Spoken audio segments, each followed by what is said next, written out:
மீனராசிக்கார நண்பர்களே, இந்த மீனராசியை பொறுத்த வரைக்கும் ஜாக்கிரதையாக இருக்கக்கூடிய ராசிகளில் முக்கியமாக இந்த மீனராசி இருக்குது அப்படின்னு சொல்லலாம். சார் நிறைய பேர் கஷ்டப்பட்டுட்டு பயந்துட்டு பம்பிட்டு இருக்கிறாங்க சார். இந்த மீனராசியில் பயிற்சி நடக்குது, அது நடக்குது, ரொம்ப கஷ்டமாக இருக்குது சார். சில பேர் பயிற்சியே இல்லைங்கிறாங்க, சில பேர் பயிற்சி இருக்குதுங்கிறாங்க. அது இந்த ரெண்டு ராசி வச்சு தான் விளையாண்டுட்டு இருக்கிறாங்க சார். பயமாக இருக்குது சார் அப்படிலாம் சொல்லிட்டு இருப்பீங்க. சார் கவலையப்பட தேவையில்ல சார். இந்த மீனராசியை பொறுத்த வரைக்கும் இப்போ என்ன நடக்க போகுது, இந்த 2 வார காலங்கள் உங்களுக்கு என்ன நடக்க போகுது அப்படின்னு A to Z சொல்ல போகிறோம். அப்படியே அக்கு வேறு அணி வேறு அதில் வந்து சொல்ல போகிறேன். இதில் நிறைய பேர் இல்லையே இது எனக்கு பொறுத்துலையே அப்படின்னு சொல்லுவீங்க. அதுக்கு நான் தெளிவாக சொல்லிடுறேன். தனிப்படையான ஜோதிடம் அப்படின்னு ஒன்று இருக்குதுங்க. உங்களுடைய ஏன் சார் தனிப்படையான ஜோதிடம் இதுலேயே நீங்கள் சொல்லுங்களேன் அப்படின்னு கேட்குறவங்க நான் தெளிவாக சொல்கிறேன். ஒரு மீனராசி இருக்குது அப்படின்னா அதில் 10 கோடி பேர் இருப்பான். அந்த 10 கோடி பேரில் தசாபுத்தி இருக்கிறவன் வேறு, ஓகேவா? லக்கணம் வேறு, நட்சத்திரம் வேறு, உங்கள் கூட இருக்கக்கூடிய மற்ற ராசிகள் வேறு, அதே மாதிரி உங்களோட லொக்கேஷன் வேறு. இப்போ நான் சொல்லக்கூடியது பொதுப்படையான ஜாதகம் மட்டும்தான் வீடியோ ஃபுல்லாக சொல்ல போகிறோம். இத்தனை விஷயங்களும் தனியாக பார்க்கணும் அப்படின்னா தனிப்படையான ஜோதிடம் தான் பார்க்கணும். கீழே ஃபோன் நம்பர் கொடுத்துருக்கேன். ஜஸ்ட் நீங்கள் ஃபோன் பண்ணி உங்களுடைய பிறந்த தேதி, பிறந்த நேரம், அதே மாதிரி உங்கள் பிறந்த லொக்கேஷன் 3 சொன்னீங்கன்னா போதும். A to Z எல்லாமே கம்ப்ளீட்டாக சொல்லிடுவாங்க. ஸோ இது வந்து கீழே கான்டாக்ட் நம்பர் கொடுக்குறேன். ஃபோன் மூலமாக நீங்கள் வந்து பேசி சால்வ் பண்ணிக்கலாம். சரி சார், இந்த மீனராசியை பொறுத்த வரைக்கும் நிறைய பேர் இப்படி சொல்கிறாங்களே, பல கஷ்டங்கள் இருக்குது, பல இன்னல்கள் இருக்குது அப்படின்னு சொல்கிறாங்களே, பயிற்சியினால் நிறைய கஷ்டங்களுக்கு வந்து அனுபவிப்பாங்க அப்படிலாம் சொல்கிறாங்களே, இதெல்லாம் உண்மையா சார்? இந்த பயிற்சி நடக்கிறதுனால மிகப்பெரிய ஆபத்து ஏதாவது இருக்கா சார்? சார் அதெல்லாம் நீங்கள் பயந்துக்கவே தேவை கிடையாது. இந்த மீனராசியை பொறுத்த வரைக்கும், அதாவது எல்லா சனி பயிற்சியும் இல்லை மற்ற எந்த ஒரு பயிற்சி நடந்தாலும் ஒவ்வொரு பயிற்சிக்கு தகுந்தாற் போல் ஒவ்வொரு விளைவுகளை வந்து கொடுக்கும் அப்படின்னு சொல்லுவாங்க. இந்த சனி பயிற்சியோ இல்லை வேறு எந்த பயிற்சி நடந்தாலும் அதற்கான விளைவுகள் வேறு மாதிரி இருக்கும். இப்போ உங்களுக்கு நடக்கக்கூடிய பயிற்சியானது சனி பயிற்சி. அந்த சனி பயிற்சியில் ஒவ்வொருத்தருக்கும் ஒவ்வொரு வகையான பார்வை, அந்த பார்வைக்கு ஏற்ற மாதிரி அஷ்டம சனி, கண்டக சனி, இந்த மாதிரி ஒவ்வொருத்தரும் ஒவ்வொரு வகையான பார்வை. இப்போ உங்களுக்கு வந்து சனி பயிற்சியில் சனியனுடைய பார்வை இருக்கும்போது உங்களுக்கு என்ன இப்போ நடக்கும் போது பாடம் கற்பிக்க போகுதுன்னு அர்த்தம். இந்த பாடம் கற்பிக்குதுன்னா ஆடம்பரமாக செலவு பண்ணிட்டு இருந்தீங்கன்னா ஆடம்பரமாக செலவு பண்ணாமல் வைக்கும். உடல் ரீதியான விஷயங்களில் கவனம் இல்லாமல் இருந்தீங்க அப்படின்னா உடல் ரீதியாக கவனமாக இருக்க வைக்கும். அதாவது இப்போ நீங்கள் கொஞ்சம் சின்ன சின்ன சிக்கல்களை கொடுத்து அந்த சிக்கல்களை சரி பண்ணி அதுக்கப்புறம் வந்து உங்களை லைஃப் வந்து சரி பண்ண வைக்கும். அதே மாதிரி தொழில் ரீதியான விஷயங்களில் கொஞ்சம் இறக்கத்தை கொடுத்து மற்ற ஏற்றத்தை கொடுத்து சரி பண்ணிவிடும். ஆக்சுவலாக இந்த சனி பயிற்சியில் சிலருக்கு வந்து ஒரு 2-3 பேர் நான் பார்த்துருக்கேன். இது வந்து நான் கால்குலேட் பண்ணி சொன்ன விஷயம்லேயே நான் சொல்கிறேன். இந்த சனி பயிற்சியை பொறுத்த வரைக்குமோ இல்லை மற்ற பயிற்சியிலையோ யாருக்குமே வந்து தொழில் ரீதியான விஷயங்கள் அவ்வளோ சீக்கிரம் ஜீரோ பண்ணலை. உடனே இடத்த மாற்றி விட்டு அலைய வைக்கிறது, ஃபேமிலியில் ஏதாவது பிரச்சனையை உண்டாக்குறது, இந்த மாதிரி விஷயங்கள் தான் பண்ணியிருக்கோம். அதுவுமே இந்த சனி பயிற்சி முடிஞ்சோடனே அந்த இடம் எல்லாமே சரியாயிருக்கும், ஃபேமிலி பிரச்சனைகள் எல்லாமே சரியாயிருக்கும், உடல் ரீதியான விஷயங்கள் எல்லாமே சரியாயிருக்கும், கல்வி ரீதியான விஷயங்கள் எல்லாமே சரியாயிருக்கும், பண ரீதியான விஷயங்கள் ஆட்டோமேட்டிக்காக சரி பண்ணி கொடுத்துருக்கோம். ஸோ இதுதான் வந்து நடந்திருக்கும். ஏதோ ஒரு வகையில் வந்து அவங்களுக்கு உங்களை வந்து கொஞ்சம் டவுன் இறக்கிச்சு அப்படின்னா ஏதோ ஒரு வகையில் வந்து உங்களை வந்து டாப் தூக்கி விட்டுரும் இந்த பயிற்சியில். எதுக்கு? பாடம் கற்பிக்கிறதுக்கு. எதில் நீங்கள் தப்பாக இருந்தீங்களோ அந்த விஷயத்தை சரி பண்ணிக்கிறதுக்கு பாடம் கற்பிக்கும். எதில் நீங்கள் லக்ஸுரியாக இருப்பீங்களோ அந்த லக்ஸுரியை வந்து சரி பண்ணிவிட்டு இது வந்து தப்பு, இதை செய், இது தப்பு, இதை செய், இப்படி பண்ணிட்டு இருந்தா இப்போ பார்த்தியா எப்படி இருக்கு அப்படின்னு எவன் வாயிலாவது உங்களை வந்து சொல்ல வச்சிடும். ஒரு எக்ஸாம்பிளுக்கு கடையில் நீங்கள் வந்து ஃபுல்லாக வாங்கி சாப்பிடக்கூடிய ஆளாக இருந்தீங்கன்னு வச்சுக்கோங்களேன், வயிறு புண்ணு அது மாதிரி கிளப்பி விட்டு அந்த பயிற்சியெல்லாம் முடிஞ்சதுக்கப்புறம் எப்படி கடையில் சாப்பிட்றது பார்த்தியா இப்போ சாப்பாடை வீட்டில் தான் சாப்பிடுங்கிற நிலைமைக்கு வந்துருச்சு பார்த்தியா அப்படிங்கிற ரேஞ்சுக்கு வந்து உங்களுக்கு உருவாக்கிட்டு இருக்கும். ஆடம்பரமாக செலவு பண்ணிட்டு இருந்திருப்பீங்க, நல்ல வலுவாக உங்களுக்கு வந்து ஏதோ ஒரு வருமானத்தில் ஏதோ ஒரு கை வச்சு விட்ருக்கும். அதுக்கப்புறம் வந்து எப்படி செலவு பண்ணியிருந்து இப்போ பார்த்தியா எப்படி இருக்க வச்சு பார்த்தியா அப்படிங்கிற பேர் வந்து உங்களுக்கு சொல்லிவிட்டு அதுக்கப்புறம் உங்களுக்கு வந்து ரெகுலரான வருமானம் கொடுத்துரும். ஸோ இதுதான் வந்து உங்களுக்கு வந்து அடிப்படையாக வந்து இந்த பயிற்சிகள் வந்து உங்களுக்கு சொல்லக்கூடிய பாடம் அப்படின்னு சொல்லுவாங்க. சரி சார், இந்த பாடமெல்லாம் கற்றுக்கிட்டதுக்கு அப்புறம் லைஃப் எப்படி இருக்கும், இந்த ராசிக்காரர்களுக்கு எப்படி இருக்கும், எந்த விஷயத்தில் இந்த ராசிக்காரர்கள் கவனமாக இருக்கணும்? இந்த மீன ராசிக்காரர்களுக்கு இப்போ பயிற்சி அதெல்லாம் ஓகே தான். எந்த விஷயத்தில் கவனமாக இருக்கணும், எந்த விஷயத்தில் பரவாயில்ல சார் இது ஒன்றும் பெரிய பிரச்சனை இல்லை அப்படின்றது. இன்னொரு விஷயம், இந்த விஷயத்தில் வந்து எந்த ஒரு ப்ராப்ளமே இல்லை சார் அப்படின்னு இந்த ஒரு 3 விஷயம் இருக்குது பார்த்தீங்களா, 3 கேட்டகரி. அந்த 3 கேட்டகரி நான் சொல்கிறேன். அதில் நீங்கள் எப்படி இருக்கணும் அப்படிங்கிறதையும் நான் சொல்கிறேன், தெளிவாக சொல்கிறேன், நோட் பண்ணிக்கோங்க. சரி, இந்த மீனராசியை பொறுத்த வரைக்கும் பயிற்சிகள் இருக்குது இல்லை அப்படிங்கிறது ஒரு பக்கம் இருந்தாலும் இந்த மீனராசியில் இருக்கிறவங்க பெருமாளினுடைய அவதாரம் பெற்ற ராசி. அதாவது மீனம் அப்படிங்கிறது ஒரு ராசியினுடைய உருவம் பண்ணாலோ மனித உடல், அந்த விலங்கோ இல்லை மீனோ இல்லை பூச்சியோ மீனினுடைய உடல். ஸோ மனித தலையும் மீனினுடைய உடலில் இருக்கக்கூடிய 2 உயிர்கள் இருக்கக்கூடிய ஒரு ராசி. அதோட சிம்பல்லே உங்களுக்கு தெரிஞ்சிருக்கும். என்ன பண்ணும் அப்படின்னா ஏதோ ஒரு வகையில் பாதி மட்டும் உங்களை பாதிக்கும், பாதி வந்து உங்களை சரி பண்ணி விட்ரும். இந்த மாதிரி இருக்கக்கூடிய ராசிகள் நல்லா நோட் பண்ணி பாருங்கள். நட்சத்திரத்தின்பால் இல்லை லக்கணத்தின்பால் தசாபுத்தின்பால் ஒரு பக்கம் கணித்தாலும் இந்த ராசியினுடைய ஓவியத்தின் மூலமாகவே உங்களை வந்து ஈஸியாக கணிச்சிடலாம். அது என்ன சிம்பிள், அந்த சிம்பிள் வச்சு ஈஸியாக கணிச்சிடலாம். மீனராசி நீங்கள் வந்து நிறையா இதில் இப்போலாம் லோகோ வந்து மாற்றி எல்லாம் யூஸ் பண்ணிகிட்டு இருக்காங்க. வெறும் மீன் பொம்மை மட்டும் போட்டு விட்டுலாம் விடுவாங்க. மீனராசியை பொறுத்த வரைக்கும் பாதி உடல் பாதி மீன், இந்த மாதிரியே நீங்கள் வந்து யோசிக்கணும். இல்லையே சார் இது கன்னி அந்த மாதிரி விஷயம் தானே வரும், மீன் அப்படின்னாவே மீனம், இது வந்து வேறு மாதிரி நீங்கள் வந்து யோசிச்சு பார்த்துக்கலாம். சரி சார், இதுக்கு வந்து இப்படி இருக்குது அப்படின்னா இவங்களுக்கு என்ன தான் நடக்கும்?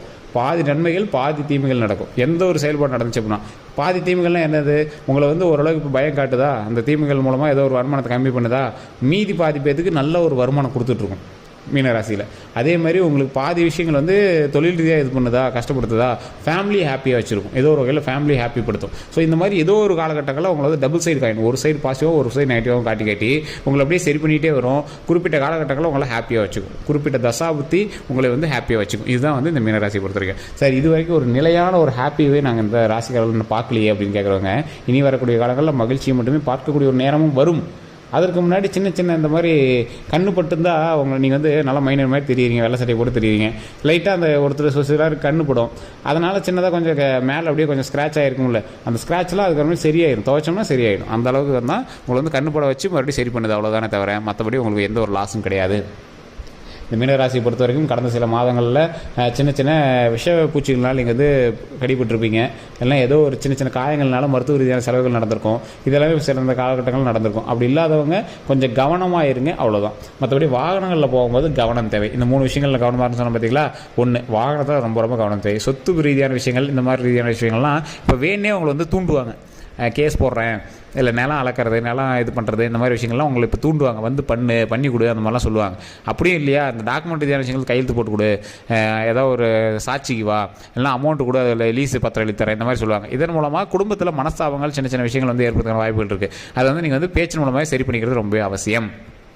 ஏன் அப்படின்னு கேட்டிங்கன்னா, யாரோ ஒருத்தர் வந்து வேறு யாருக்கோ லேண்ட் எழுதுறதுக்கு நீங்கள் வந்து கையெழுத்து போட்டால் தான் செல்லும்பாங்க, உங்கள் தாத்தா பேரில் இருந்த லேண்டில் நீங்கள் கையெழுத்து போட்டால் தான் செல்லும்பாங்க. நீங்கள் இப்போ என்ன பண்ணணும்னு யோசிச்சுட்டு இருந்திருப்பீங்க. இந்த மாதிரி சின்ன சின்ன விஷயங்கள்லாம் வந்து உங்களுக்கு வந்து நடந்துட்டு இருந்திருக்கும். அது எல்லாமே ஆட்டோமேட்டிக்காக சரியாகக்கூடிய காலகட்டம் வரும்.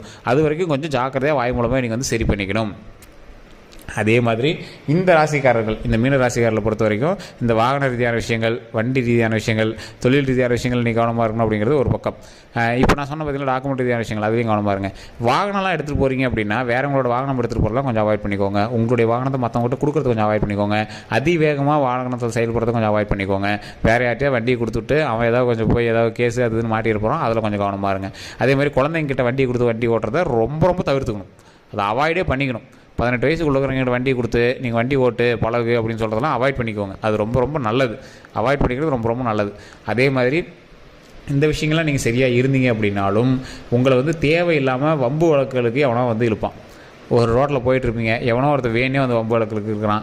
இப்போ நீங்கள் வந்து உங்களோட தன்மானத்தையோ கௌரவத்தையோ காட்டணுங்கிற நேரம் இல்லை, தப்பிச்சு போகணும் அப்படிங்கிற நேரம் தான். ஒருத்தன் ஏதோ பைத்தியக்காரன் உங்கள் மேலே ஏதோ ஒரு கல் எடுத்து அடிக்கிறான், திருப்பி அவனை கல் எடுத்து அடிச்சிட்டு இருப்பீங்களா, இல்லை அவன்கிட்ட உட்காந்து பேச்சுவார்த்தை நடத்திட்டு இருப்பீங்களா, இல்லை என்ன பண்ணியிருப்பீங்க, ஸ்கிப் பண்ணிட்டு மூவ் ஆகிக்குவீங்கள, அந்த மாதிரி தான் நீங்கள் வந்து மூவ் ஆகிக்கணுமே தவிர இப்போ தேவையில்லாமல் நீங்கள் போய் மாட்டக்கூடாது. அந்த மாதிரி ஒரு காலகட்டம் அப்படின்னு வச்சுக்கோங்களேன். தேவையில்லாத வம்பு வழக்கு அதில் மட்டும் கொஞ்சம் கவனமாக இருக்குன்னு வச்சுக்கோங்களேன். சரி எல்லாமே கவனமாக இருக்கிற மேட்டரை சொல்கிறீங்க, எது ஓரளவுக்கு பரவாயில்ல, எது பக்காவாக பரவாயில்ல அப்படின்னு சொல்ல மாட்டேங்கிறீங்களே. ஓரளவுக்கு பரவாயில்ல அப்படிங்கிறது உங்களோட அன்றாட வாழ்க்கையை பார்த்துட்டு இருக்கிறது ஓரளவுக்கு பரவாயில்ல. கல்வி ரீதியான விஷயங்கள்லையோ இல்லை வேலைக்கு போகிறீங்க, இல்லை பிஸ்னஸ் நடத்திட்டு இருக்கிறீங்க, அதை பார்த்துட்டு இருக்கிறது பரவாயில்ல. அதில் புதுசாக இப்போ இல்லை சார் இன்னும் எது சார் பரவாயில்ல அப்படின்னு கேட்டால், புதுசாக தொழில் தொடங்குகிறோம், புதுசாக வந்து பெரிய விஷயங்கள் செயல்படுத்துகிறோம், அதெல்லாம் ரொம்ப ரொம்ப ரொம்ப ரொம்ப கவனமாக பண்ணுறது பரவாயில்ல. எது ரொம்ப ரொம்ப பரவாயில்ல, நீங்கள் ஏதாவது ஒரு செயல்படுத்துன்னு நினைக்கிறீங்க, நீங்கள் ஃபஸ்ட்டு தனிப்படையான ஜோதிடத்தை பார்த்துக்கோங்க. நான் தெளிவாக சொல்கிறேன், வீடியோ நம்பியே ஃபுல்லாக நம்ம பார்த்துருக்க முடியாது. தனிப்படையான ஜோதிடத்தை பார்த்துக்கிட்டு உங்கள் பேரில் செய்யக்கூடிய ஒரு லேண்டோ கிரையமோ இல்லை வீடு வாங்குறதோ இது பண்ணுறதோ அதை வந்து உங்களுடைய மனைவி பேர்லையோ உங்களோட குழந்தைகள் பேர்லையோ உங்களோட அண்ணன் பேர்லையோ நீங்கள் வந்து பண்ணுறது அது ரொம்ப பரவாயில்ல அப்படின்னு சொல்லலாம். இந்த விஷயங்கள் வந்து நீங்கள் செஞ்சீங்க அப்படின்னாவே மிகப்பெரிய நன்மைகளும் உண்டாகும், மிகப்பெரிய ஒரு பிரச்சனையிலேருந்து நீங்கள் வந்து வெளிப்படலாம். இந்த ரொம்ப ரொம்ப நல்ல விஷயம்னு சொன்ன விஷயங்கள் இதுதான். உங்கள் பேரில் நீங்கள் வந்து இப்போ வருமானம் கையில் இருக்குது சார், ஒரு 10 லட்ச ரூபா இருக்குது, அதை வந்து ஒரு லேண்ட் வாங்கலான்னு இருக்கேன், அப்படியா உங்கள் பேர்லேயே வாங்கலாம் அப்படின்னா ஓகே தான், ஜாதகம் சரியாக இருக்குது அப்படிங்கிற விஷயத்தில் உங்கள் பேரில் வாங்கலாம். இல்லையா உங்களோட பையன் பேரில் வாங்க, உங்கள் பேரில் வாங்குறது உங்கள் வீட்டுக்காரமாக பேர் வாங்குங்க, இல்லை உங்கள் வீட்டுக்காரமாக இருக்கீங்க அப்படின்னா நீங்கள் உங்களோட ஹஸ்பண்ட் பேரில் வாங்குங்க. இந்த மாதிரி ஏதோ ஒரு விஷயங்கள் உங்களுடைய தாய் தந்தையர் பேரில் வாங்க. இந்த மாதிரி பண்ணிங்கன்னா அது ஆட்டோமேட்டிக்காக நன்மையாக மாறிக்குது. ஸோ இதை வந்து உங்களுக்கான ப்ளஸ் பாயிண்ட் அப்படின்னு சொல்லக்கூடிய ஒரு விஷயம். மற்றபடி தொழில் ரீதியான விஷயங்களில் ரொம்ப டவுன் பண்ணாதுங்க, அது முன்னாடியே சொல்கிறோம். ஒரு சிலருக்கு இது வந்து 90% பேரில், ஒரு சிலர் 90% பேருக்கு வந்து டவுன் பண்ணாது. மீதி இருக்கிற 10% பேருக்கு தனிப்படையான ஜாதகத்தை பார்த்துக்கோங்க. சில பயிற்சிகளில் வேலையை விட்டே இது அனுப்புனதெல்லாம் நிறையா இருக்குதுங்க. ஆனால் அதுக்குன்னு பயந்துட்டுலாம் இருக்காதிங்க. உங்களை வந்து பாடம் தான் கற்பிக்குமே தவிர உங்களை வந்து ஜீரோ பண்ணவே பண்ணாது என்றைக்கும். ஸோ அதனால் எந்த ஒரு விஷயத்துலையும் கவனமாக இருந்தீங்க அப்படின்னா போதுமானது. ஏதோ ஒரு வகையில் உங்களை வந்து மூவ் பண்ணிவிட்டு வர ஆரம்பிச்சிடும். கவனமாக இருக்க வேண்டிய விஷயம் நான் சொல்ல, தேவையில்லாத ரொம்ப வழக்குகளுக்கு போகாதீங்க, அது மட்டும்தான். மற்றபடி யாராவது லேண்டுக்கு அதுக்குன்னு கூப்பிட்டாங்கன்னா அதை கொஞ்சம் பார்த்து பண்ணுங்கள். இந்த ஓவரால் பஞ்சாயத்துக்கு போகிறது, கட்ட பஞ்சாயத்து பண்ணுறது, இந்த மாதிரி விஷயங்கள்லாம் நீங்கள் அவாய்ட் பண்ணிக்கிறது ரொம்பவே நல்லது. தேவையில்லாமல் உங்களை வந்து பிரபலப்படுத்திட்டு நியூஸில் போய் மாட்டி விடுற அளவுக்குலாம் உங்களுக்கு வந்து வாய்ப்பு அதிகமாகவே கிடைக்கிறதுக்கான வாய்ப்புகள் இருக்குது. ஸோ அதனால் கொஞ்சம் பார்த்து பக்குவமாக இருங்க. மற்றபடி நீங்கள் ஏதாவது வருமானம் பண்ணிட்டுருக்கீங்க அப்படின்னா அது ரெகுலராக பண்ணுங்கள். எந்த ஒரு விஷயத்தையும் நீங்கள் வந்து லேக் அடிக்காதீங்க.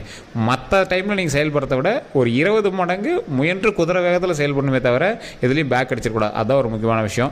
வேறு ஏதாவது கருத்துக்கள் இருக்குது அப்படின்னா மறக்காம கமெண்ட் செயல்படுத்தி வருங்க. நான் சொன்னது உண்மை அப்படின்னா மறக்காம உண்மை அப்படின்னு கமெண்ட் பண்ணுங்கள். உங்களுக்கு குலதெய்வ வழிபாடு கண்டிப்பாக தேவை.